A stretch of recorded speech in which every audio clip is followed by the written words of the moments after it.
equivalent. I mean, although it looks, there is this sort of misconception that the longsword was a bludgeon.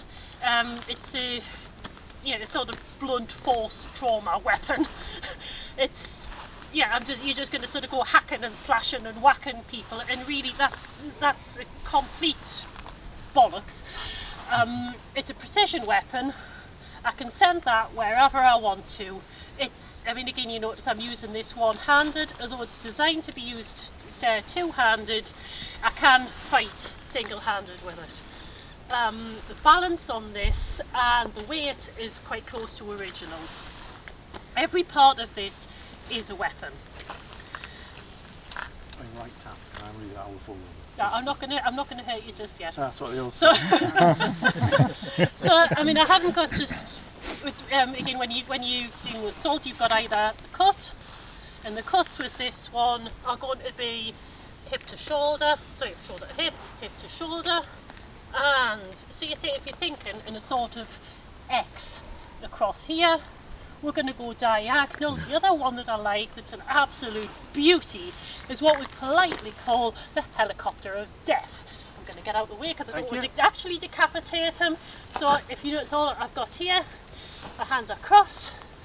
The pose is called finestra in the Italian school because guess what? I've got a window. Hello! So all I would do here is whoosh, and that's the head straight off. Beautiful, isn't it? I'm so utterly joyous about that. So I've got, those are my basic blows, but I can also, because I would be using this, if I could afford one of these things, I'm going to be fighting with armoured gauntlets. I'm not going to be fighting barehanded. I can grip this thing halfway down, whoomph, that thrust is going to pierce armour, and again, look at that. Reach that I've got there.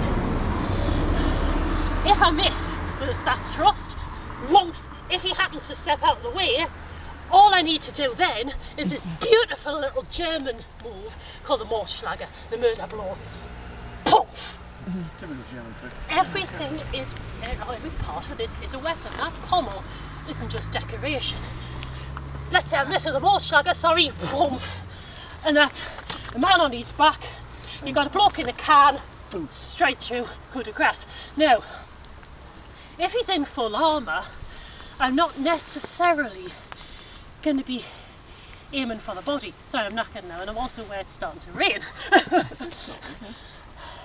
If I go for the joints, go for his elbow, go for his pauldrons, go for his knees.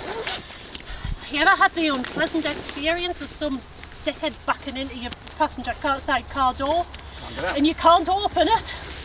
Steer that joint in, boom. You've got a man in a can standing there, and all I need to do,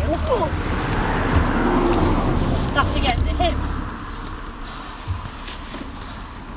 I just trying to work out what I'm going to do. So, you've got your pommel. I've got my pommel here. Like I say, I was slightly losing track of what I was saying because I get overexcited with these things. Note the weight of that.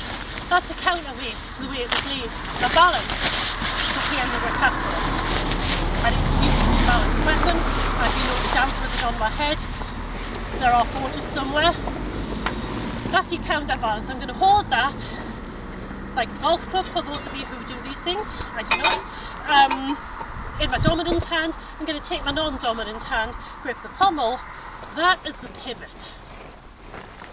I can send the tip of that wherever I want to. So much for it being a bludgeon.